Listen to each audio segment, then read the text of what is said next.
Welcome! In front of me I have Skagen Hybrid HR watch, and I'm gonna show you how to unpair this watch from the iPhone.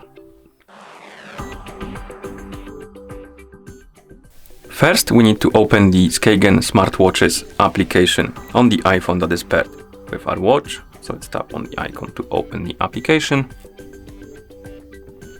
In the app, you should see the main page, and on it you should see your watch right here on the list, or rather on the picture, my bad, right here.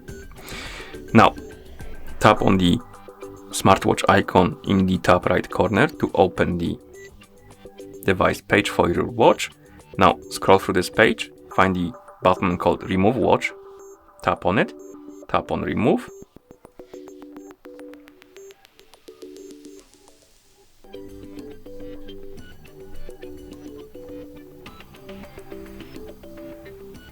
The watch will disappear from the application. Now we can close it. Open the settings on our iPhone. In settings, tap on Bluetooth. Find the Skagen Hybrid HR on the list of my devices. Tap on the info icon next to it.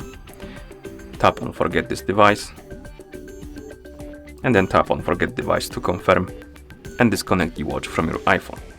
And at this point, the watch is completely disconnected from your iPhone. Thank you for watching. If you found this video helpful, please consider subscribing to our channel and leaving a like on the video.